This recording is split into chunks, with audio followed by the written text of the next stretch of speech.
वो कह रहे हैं कि अगर बागवानों को किसानों को सेब के सही रेट नहीं मिल रहे हैं, तो जाओ रेडी पे जाके रेडी लगाओ, रेडी पे जाके बेचो। भाई तुम मंत्री हो गए। मंत्री कैसे बन गए हो भाई तुम? तुम्हें पता नहीं हो, और तुम बने हो बागवानी मंत्री। अगर बस इतना सा कहने का मन करता है भाई, पगला वगला गए हो क्या? ठीक हो ना? कैसी बातें कर रहे हो, बौखला गए हो क्या? हो क्या गया है? यूनिवर्सल कार्टन होगा, कहाँ है? कहीं पे भी नहीं। फिर सेब की दवाइयों पर अनुदान दिए जाएंगे, सब्सिडी दी जाएगी, वो सब्सिडी कहीं पे भी नहीं है। क्रेट में बिकेगा सेब, ऐसा भी बोला था। ये सरकारों का कोई नियंत्रण ही नहीं है। मुझे लगता है कि अंबानी और अदानी की चापलूसी करने के अलावा इन लोगों को कुछ आता नहीं है। और नहीं, सबकी बात नहीं कर रहा हूँ। हिमाचल प्रदेश में सेब सीजन अभी अपने पीक पर है, लेकिन मंडियों की हालत खस्ता है। बागवानों को सेब के सही रेट नहीं मिल पा रहे हैं, और कंगाली में आटा गीला होने वाली बात यह है कि महंगाई बढ़ गई है। पेट्रोल डीजल के रेट बढ़ गए हैं, जिसकी वजह से गाड़ियों के फ्रेट भाड़ा बढ़ चुका है। कार्टन के रेट 20 से 25 रुपए तक बढ़ गए हैं। ट्रे के रेट बढ़ गए हैं। होती है सेब पर डाली जाने वाली दवाइयाँ, उनके रेट बढ़ गए हैं। मजदूरी, लेबर, ये सब कुछ महंगा होता जा रहा है। कायदे से तो सेब का रेट भी बढ़ना चाहिए था, लेकिन हाँ, सेब का रेट बढ़ा ज़रूर है, लेकिन उनकी कीमत बागवानों को नहीं मिल पाती। सेब के रेट कम हो रहे हैं। मंडियों में जो सेब बिकता है उसके रेट कम हो रहे। तो क्या है ये वजह? क्या है ये माजरा? सरकारें क्या कर रही है? हम आज इसी के बारे में बात करेंगे। नमस्कार, मेरा नाम है सूरज सिंह खनान, और एक बार फिर से सेब की बागवानियों के ऊपर, बागवानों की चिंताओं को लेकर, उनके मुद्दों को लेकर आप लोगों के सामने आया। हिमाचल प्रदेश की 4,000 करोड़ से ज़्यादा इकोनॉमी सेब पर आधारित है। मतलब लाखों घर सेब की वजह से चलते हैं, सेब के बिजनेस में चलते हैं। चाहे वो बागवान है, चाहे वो मजदूर है, चाहे वो कोई आड़ती है, चाहे वो दूसरे बहुत सारे लोग। लेकिन इन सब के बावजूद सरकार सेब बागवानी के ऊपर सही से ध्यान नहीं दे पा रही है। आज इस समय सेब का सीज़न जहाँ हिमाचल प्रदेश में पूरे पीक पर चला है, वहीं उन बागवानों की हालत खस्ता हो रही है। सबसे महंगे फलों में से एक माने जाने वाला सेब, सोचने में तो लगता होगा कि जो सेब के बागवान होते हैं, जो सेब उगाने वाले लोग होते हैं, इन लोगों के तो चांदी होते होंगे, लेकिन ऐसा बिल्कुल भी नहीं है। आपको सेब ज़रूर महंगा मिलता होगा जब आप दुकानों में खरीदने जाते हैं, लेकिन मंडियों में जब हम बागवान सेब बेच रहे हैं तो हमारी हालत बहुत ख़राब हो रही है, बहुत दयनीय हो रही है।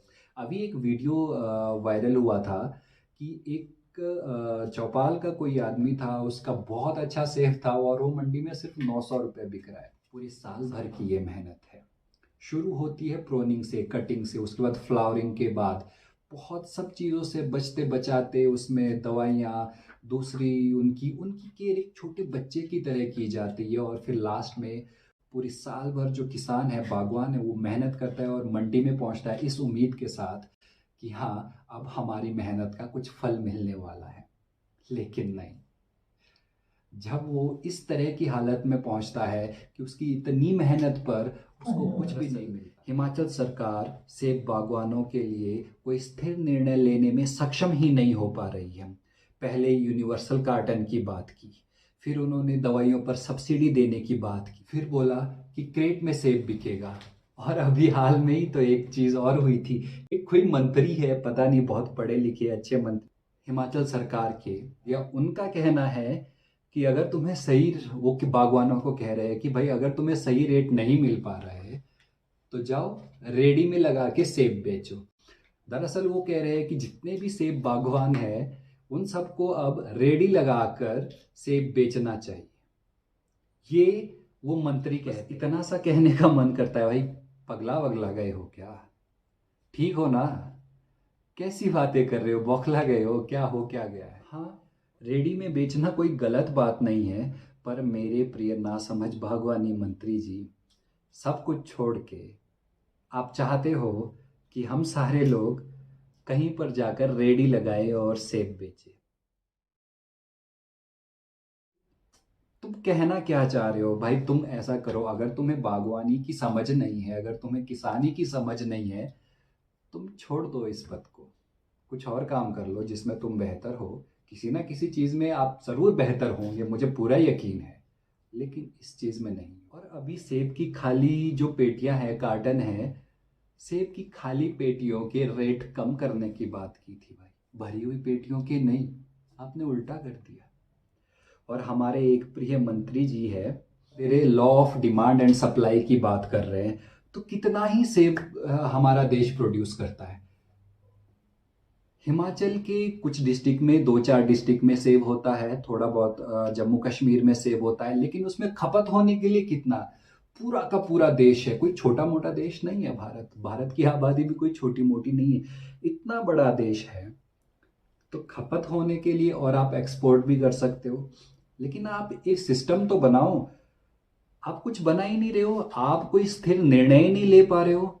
कभी यूनिवर्सल कार्टन, कभी क्रेट में सेब बिकेगा, कभी रेडी पे सेब बिकेगा। हो क्या रहा है ये, आखिर ये है क्या? ये फालतू के बहाने जो सरकारें बना रही है, जितना दिमाग इन बहानों में लगा रहे हैं ना, उतना दिमाग एक सिस्टम बनाने में लगाते, जिससे सेब बागवानों का कुछ ना कुछ थोड़ा बहुत भला हो जाता और सही एक स्थिर निर्णय ले पाते। बहुत सारी जगहों में फ्लावरिंग के टाइम पे ही ओला आ गया था, बहुत सारी जगहों में लैंडस्लाइडिंग हो गई। कायदे से मुआवजा मिल जाना चाहिए था, मुआवजा मिलने की बात की थी, मुआवजा देने की भी बात की थी।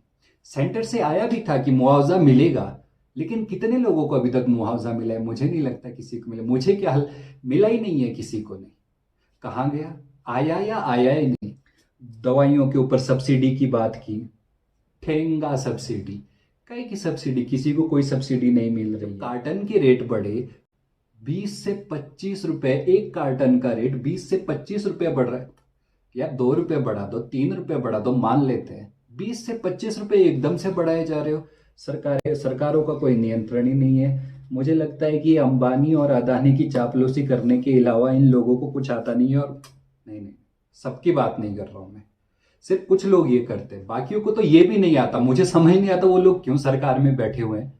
जिस तरह की ये हालत है, पूरे का पूरा सेब अदानी एक बहुत बड़ी बेल्ट से अगर सेब खरीदता है, उसके बाद उसको स्टोर करता है, उसका रेट क्या है? 72 रुपीज। जो भी बहुत अच्छा सेब होगा, बिल्कुल लाल सेब होगा, अच्छा साइज होगा, 72 रुपीज पर केजी वो खरीद रहा है। उससे छोटे वाले का तो पूछो ही मत। एवरेज वो 40 रुपए पर केजी से भी कम में सेब खरीद रहा है। और बाद में वही लोग उसी को, जो 30 रुपए 40 रुपए पर केजी वो सेब खरीदा है उन्होंने, उसी को वो 200 रुपए 250 रुपए 300 रुपए पर केजी बेचेंगे। अच्छी बात है, बिजनेस है, लेकिन ये बिजनेस उन्हीं लोगों के लिए क्यों? बागवान कहाँ है? इन्हीं लोगों का आप बाद में इन्हीं लोगों को लोन देते हो, इन्हीं लोगों का वो लोन माफ भी कर देते हो, इन्हीं लोगों की चापलूसी भी करते हो, यही लोग आपको पार्टी फंड भी करते हैं, यही लोग आपको जिताते भी होंगे। नहीं, जिताते हम लोग हैं। तो अपना जो दिमाग है, मुझे लगता है इन कुछ लोगों ने फ्रिज का जो ऊपर वाला मरला होता है ना, उसमें रख दिया है, बिल्कुल फ्रीज करके, स्टोर करके, ताकि बिल्कुल भी यूज ना हो और फ्रेश रहे। भाई निकालो उसको, उसको कहीं यूज करो, कुछ काम करो। मैं बस इतना सा कहना चाहता हूँ, ये चेतावनी दे रहा हूँ, ये निवेदन भी कर रहा हूँ और चेतावनी भी दे रहा हूँ कि सावधान। अगर आपने दोबारा कभी इलेक्शन लड़ना है, दोबारा आपने सरकार में भी आना है, तो आपको अंबानी अदानी के काम कर लो यार, छोड़ो, करते रहो इनके भी, लेकिन जनता के काम भी तो करो यार, लोगों के लिए भी तो कुछ करो। तो ये चेतावनी भी है और निवेदन भी है कि अगर आपने कुछ नहीं, छोड़ो, इलेक्शन जीतने के लिए ही काम कर दो, लोग खुश हो जाएंगे, आपको वोट दे देंगे, फालतू पैसा खर्च करने की जरूरत भी नहीं है इलेक्शन में, काम तो करो। और दूसरा, मैं जो स्थानीय लोग हैं उनसे भी ये उम्मीद कर रहा हूँ, उनको बता रहा हूँ कि अभी भी वक्त है। आपस में लड़ने झगड़ने से कुछ नहीं होने वाला। ये कांग्रेस, ये बीजेपी, ये दूसरा, इन सब से कुछ नहीं। जब बात मुद्दे की है तो मुद्दे पे आइए, जब बात बागवानी की है बागवानी पे आइए, और एक साथ आइए, एक साथ अपनी आवाज को उठाइए। जो ये सरकारें हैं, ये हमारी बात इसलिए नहीं मान पा रही है। जो ये सरकारें हमारे लिए, बागवानों के लिए या दूसरे किसी किसानों के लिए, श्रमिकों के लिए, गांव वालों के लिए कोई स्थिर निर्णय इसलिए नहीं ले पा रही क्योंकि इनका ध्यान ही नहीं, और इनको पता है कि ये लोग आपस में ही लड़ रहे हैं, इनमें कोई यूनिटी नहीं है, कोई एकता नहीं है, तो इनको लड़ने दो, इससे कोई फर्क नहीं पड़ता। तो ये मैं सबके लिए बोल रहा हूँ, बागवानों के लिए, किसानों के लिए, श्रमिकों के लिए, गांव के सभी लोगों के लिए, कि जब बात मुद्दे की है, एक साथ आवाज उठाइए, एक मंच पर आइए, एक साथ बोलिए। कोई भी सरकार हो, किसी भी पार्टी की सरकारें राज कर रही हो, वो आपकी बात को मानेगी और आपके काम होंगे। और थोड़ा जोर से अपनी आवाज़ को बुलंद करने की ज़रूरत है। ज़रूर ये हिमालय से गंगा निकलेगी, ज़रूर हमारी बात उनके कान तक जाएगी, ज़रूर वो हमारी बात को मानेंगे और कुछ ना कुछ अच्छे कदम उठाए जाएंगे। इसी के साथ अपनी बात को यहीं ख़त्म करता हूँ और पूरी उम्मीद कर रहा हूँ कि ये जो वीडियो है ये आप शेयर करें, ये आप सबको भेजें। तो बस इसी के साथ अपनी बात को यहीं पे ख़त्म करता हूँ। धन्यवाद।